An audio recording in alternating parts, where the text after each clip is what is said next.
No. I would go the other extreme. I would say if you are telling people that you only slept, fill in the blank, 4 hours, 5 hours, 6 hours, you're basically saying out loud, I don't care about high performance. I am happy to function at 70 to 75% at best of my potential. So if that's the message you want to portray, folks, knock yourself out. Sure, brag about working, X number of hours, or only sleeping 4 or 5 hours, or you pulled in all-nighters as a student. Well, then you're an idiot. Like, you're an idiot. That is simply saying to the world, I don't care about being my best.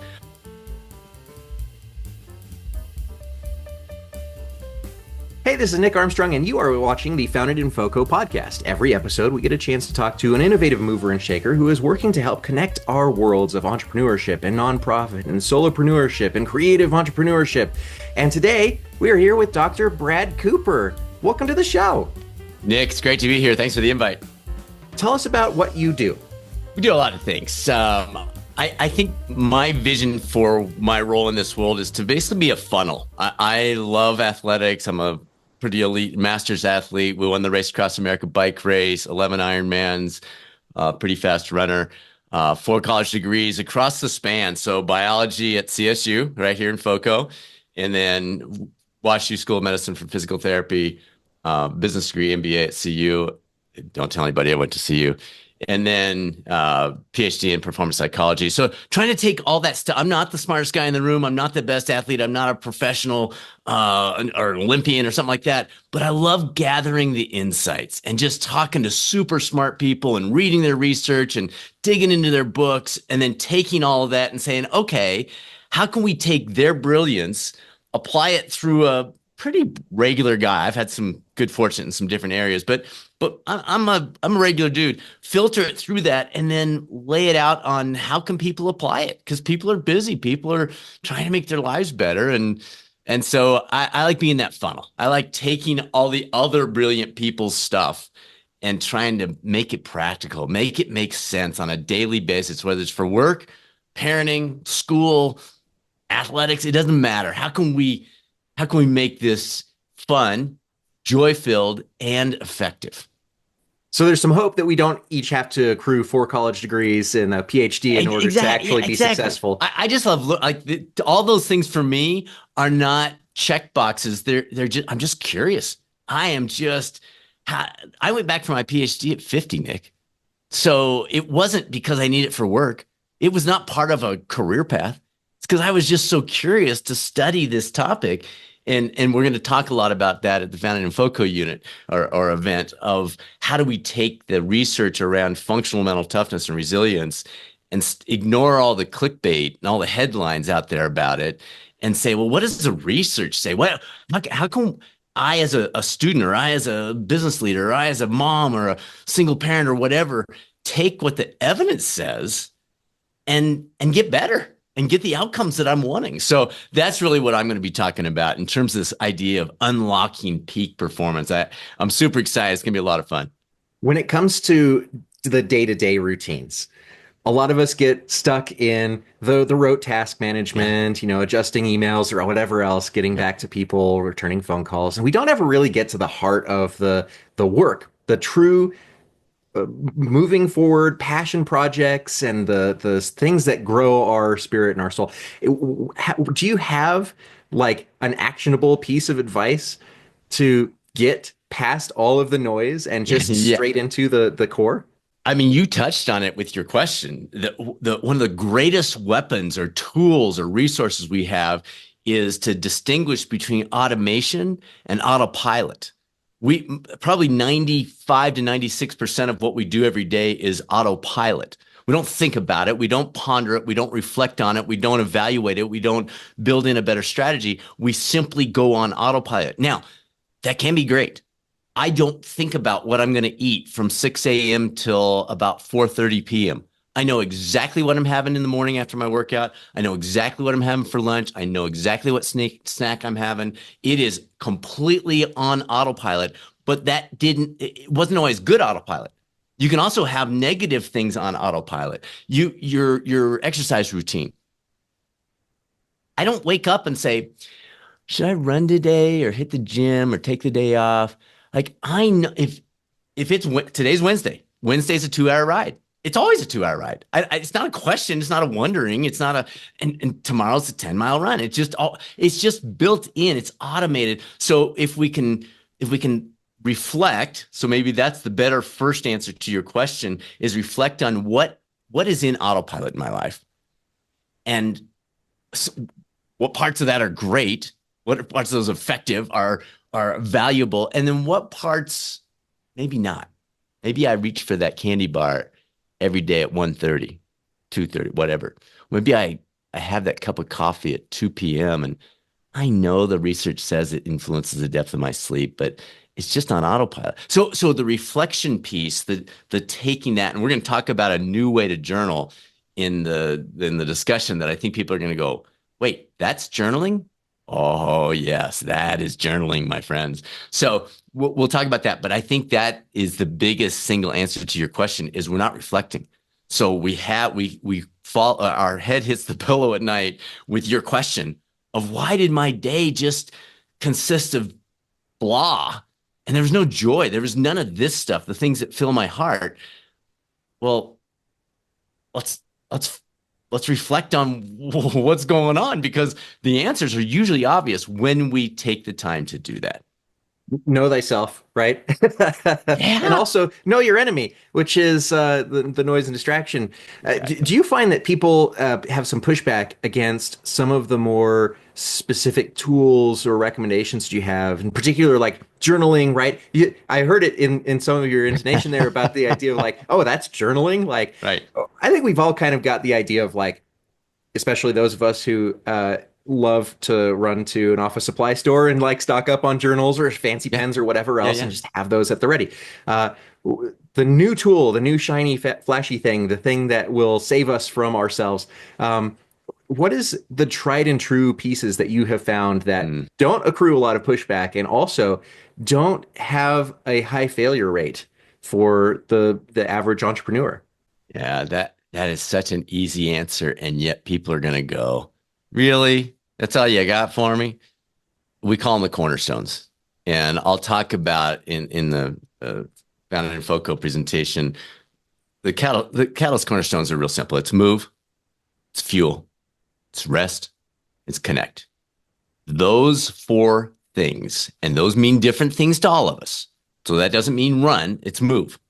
It doesn't mean sleep 8.6 hours. It's let's figure out what it is for you. It doesn't mean follow this diet or that diet. It's fuel. It's examine are the things I'm putting into my body make me better tomorrow or worse tomorrow or neutral. So it's those basic and your question is, I don't get pushback. I get eye rolling.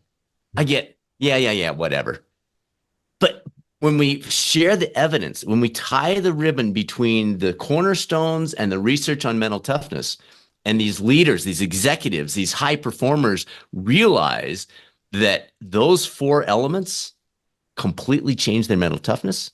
What we see in our business, and we coach people all over the country, we work with employers primarily to answer your original question. But when those high performers realize that those four areas, it's like a sprinting start to better mental toughness, you see it click. I'll meet with people and they'll go, yeah, but what's the real secret, Brad? And I'll say, well, we can talk about the marginal things, but let's start by being honest in these four. Because most people are like, yeah, I'm eating fine. Are you though? Yeah, I'm sleeping good. Are you though? I'm active. Are you really? Are you really like all of us overestimate how much we move and all of us underestimate how much junk we eat and how much alcohol we drink and how late we sit on our phones at night and screw up our sleep. So the first step is let's just be honest. If you've decided you're not going to sleep 7 to 8 hours, that's fine. Let's take that and let's put it to the side. But let's admit that we're giving up 20% of our potential by making that choice. Same thing with you. You get what I'm saying? So it's not pushback. It's, wait, I need more. And believe me, we're going to dig into the detail. I mean, the things that we applied in the race across America to win that race, people are going to be like, wow, like that's pretty cool. But it still comes back to the basics when it's all said and done. It's astonishing how much the idea of focusing on the basics, right? So we've always heard of the principle of like fundamental skills, drills, making sure that you're dribbling well, that you're shooting well, that you know how to do a free throw and those types of things. Going back to the sports analogy, and that those same principles still apply to the four All basic aspects of tenets life. that you, yeah, exactly, Yeah. and building that mental toughness and resiliency. Now, there's the idea of being in flow for creatives, where you are so zoned into your creative task that you can't really notice what's happening in the outside world. You're really tuned into the work, and you hit the end of that flow, and then you go and take a break.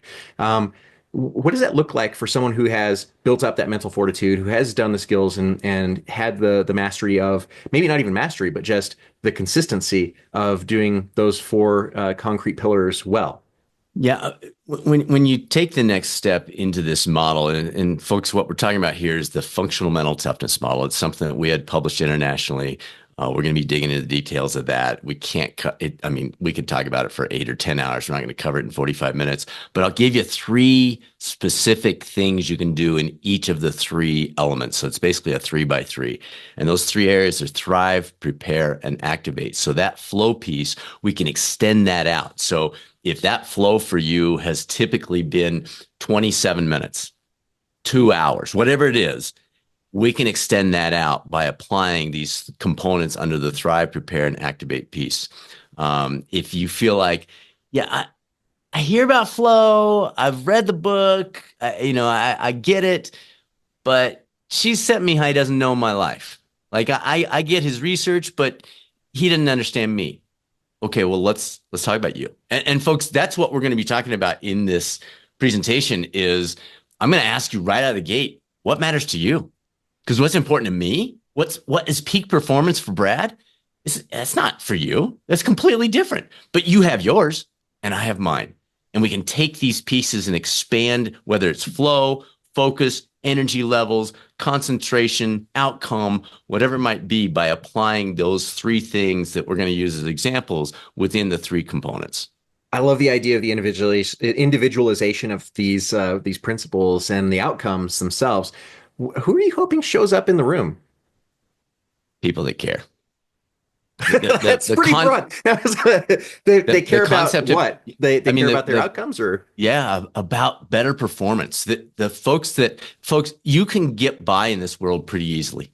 There's a lot of water in our country that allows us to float at a pretty mediocre level. So if you're just one of those folks, it's like, oh yeah, cool, peak performance. I think I'll go listen to that talk. That guy sounds like he's kind of interesting, but you're not ready to change. You're not ready to be honest with yourself. You're not ready to dig in. Go to some other talk. I don't want you in the room. I want people that are there saying, I'm ready to change. I'm ready to improve. I'm ready to take that next step. Extrinsic motivation. I do a lot of talks around the country, and in fact, a few times in Europe as well. And people are coming up to me after, it's like, okay, Mr. Motivational Speaker, motivate me. Can't do it. Can't do it. That it has to come from here. I can fire you up. I can provide that spark. I can add fuel to the fire that you've already lit. But when you walk out of that room, it is not going to last. David Goggins, real interesting guy. He's all about motivation, getting you pissed off and moving forward. And then 20 minutes later, you got to watch another one of his videos because you lost it, because it's not coming from inside. So we're going to talk about how can you bring it from inside. And if you can walk into that room hungry for something more in your life, you're going to get it. If you come into that room waiting for me to fire you up, I'll get you fired up, but it's going to last you a day. For this stuff to last, you got to want it. I can't want it for you. It has to come from you. Deeper well of resiliency, that you recognize that there are issues that you need to tackle, and then move on with some specialized tools that you can put into play in your life. Well, and we're even going to talk about the difference between resilience, mental toughness, and grit, because almost everyone gets those three terms confused. And frankly, it doesn't really matter how you use the terms. I get it. Resilience is a cool word. It just doesn't mean what you think it means. And so we're going to be talking through what's the difference between resilience, mental toughness, and grit, and why does that difference matter? It matters a lot. So a marketing person would do really well in your class, figuring out. A marketing person would do very well. All right. Well, what is the one thing that you hope someone walks away from your talk with? Hope. I hope they walk in saying, I'm ready, but I don't know how. I need that next step. I need that practical tool. I've read the books, I've glanced at the research, I've clicked on the headlines, and I still, day in and day out, I'm getting the same results. Whether those results are athletic, as a leader, as a high performer, as a parent, as a student, it doesn't matter. But you're feeling you're feeling stuck. I want to provide you that spark of hope and the practical elements that you can walk out of it. Again, we're going to go through 9 very specific things that you can apply to your life, 3 in each of the main categories, as well as the model that will allow you to conceptualize the things that we're talking about. I think gathering those in, making them applied or applying them to what matters to you will allow you to walk out with a little extra skip in your step, a little extra of that hope of saying, okay, now I've got some tools I can move forward with that work for me. Not just Brad tools, but tools that work for me in my life with my background and my history and my support systems and my education and my hopes and dreams. I can now move forward. We've run Founded in FoCo for a number of years. And the thing that consistently works well for speakers, for attendees, is that connection between the tool the speaker has, the model, the framework, the suggestions, the advice, the whatever it is, and the attendee's ability to navigate how to apply it into their own life and do the work and try it out. And we also have seen a lot of success from speakers who are able to walk their own talk and have been there, done that, and know, have used the model, use it daily or whatever it is that is working for them. What is it that you struggle with the most in terms of applying those 4 pillars or your own model? Yeah, the genesis of this model came from a year, and I'll share a few more details at the talk, but a year that I had set out a goal to win the Race Across America bike race. It's a 3,000-mile race from San Diego, California to Annapolis, Maryland, 24/7, to qualify for the Hawaii Ironman World Championship and run a sub-3 hour marathon, all at the age of 49. And as I went through that process, it didn't make sense. This didn't make sense. I had times when I was performing well, when I was focused, and I had times when I was a knucklehead. Like I had nothing. You'd look at me and go, "What's wrong with that guy?" Like seriously, that's all he's got to give right now. And that, Nick, is what led to pursuing the PhD and to study mental toughness, because it didn't make sense. All the physiological elements were the same. All the things that went into that as I was trying to pursue that were the same as I've been doing for years. And yet there was this high, low, high, low, high, low. And I wanted to understand what were the differentiators that would allow me to bring that back. So I think the answer to your question, where do I struggle? I struggle with all of these. And then having my eyes open as we went through the research, as we looked at what was already out there, and then brought in some additional studies to emphasize specific areas, I went, oh. So reflection's a great one. Realizing the importance of that. I did it, but it was kind of like, yeah. Kind of like I was saying with the cornerstones. Sleep. Sleep was our secret weapon at RAM. All the other teams were ahead of us early because they were on an hour, off an hour, on an hour, off an hour, on a half hour. And we said, nope, at night, we're going to sleep 4 hours and we're going to be tired. And we're the person that's on the bike. It was a 2-person team. Person that's on the bike while the other person's trying to get at least 3.5 hours at a time. We're going to fall behind. But guess what happened at day 3, 4, 5? We started crushing people, crushing them. So that sleep piece, I think, yes, we were fit, but all the teams were fit. I think sleep was our secret weapon there. And I think that's a good example, too, of I stopped saying, well, sleep's nice. Oh, no. Sleep is it's a superpower. It is a superpower. So anyway, that's a couple examples for you.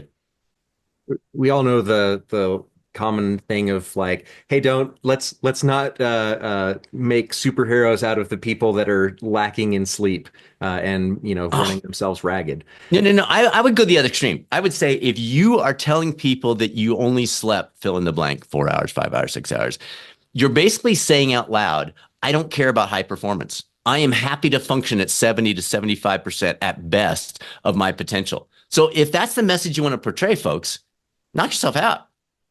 Sure, brag about working, X number of hours or only sleeping 4 or 5 hours, or you pulled it all nighter as a student. Well, then you're an idiot. Like you're an idiot. That is simply saying to the world, I don't care about being my best. I just care about getting clicks on my social media, or I just care about getting pats on the back for working so hard, but so stupidly. So yes, it's sad. And I think it's starting to tilt. People are understanding the value of sleep now like never before, but it's still happening. You're exactly right. Sounds like this segment needs to be sponsored by the Sleep Number Store. Yeah, maybe. um, so I've heard you say a number of things that lead me to this question, which you can deflect if this is too personal. I'm curious. You've mentioned that you decided on these huge athletic endeavors before you turned 50, ginormous intellectual endeavors before you turned 50. Was the impetus the age? Was it, what was the thing? Because you strike me as someone who is highly intrinsically motivated, which I don't necessarily know that is a universal trait. So part one of my question is, what was the trigger that got all of those things to churn at once? And how do you develop that sense of intrinsic motivation to maybe not the degree that you have it, where you're seeking out multiple degrees and Sure. multiple massive athletic competitions, but just enough to like get through the day, get the passion projects tackled, and make meaningful progress in your life? Stop trying to be somebody else. So whoever your favorite podcaster is, great. But don't try to be David Goggins. Don't try to be whoever it is that you're listening to. Since we mentioned him earlier, I'll just bring him back. What is it for you? What matters for you? For me, Nick, it was curiosity. All of the athletic. I'm never going to be an Olympic athlete. I'm fit. I'll be 60 next year. So I'm that ship has sailed, and it probably never was in the pier, in the area to start with.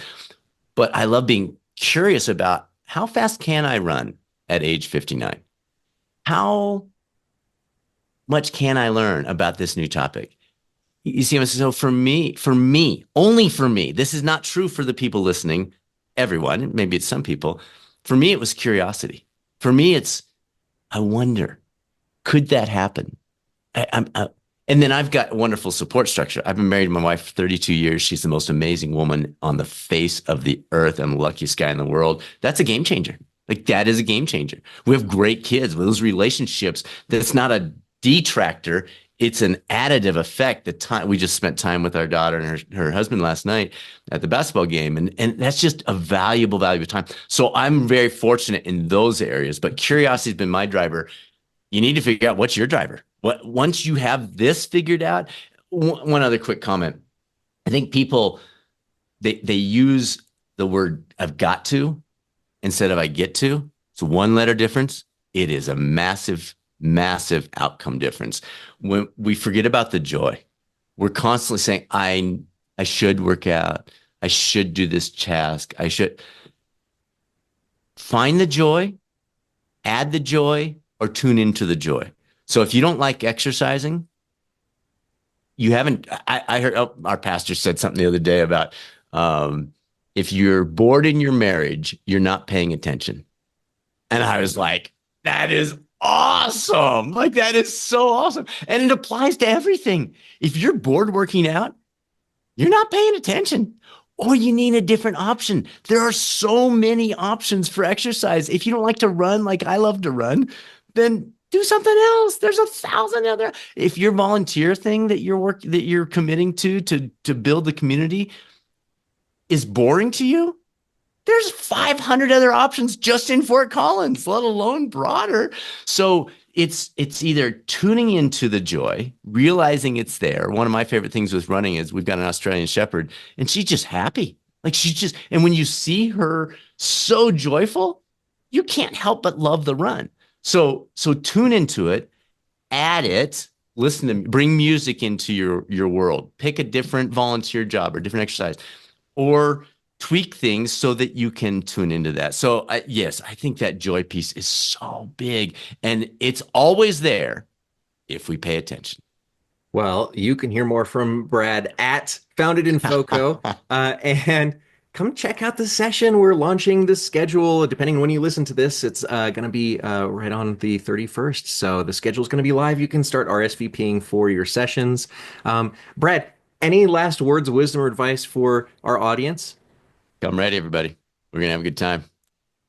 And where can we find more about you and your business?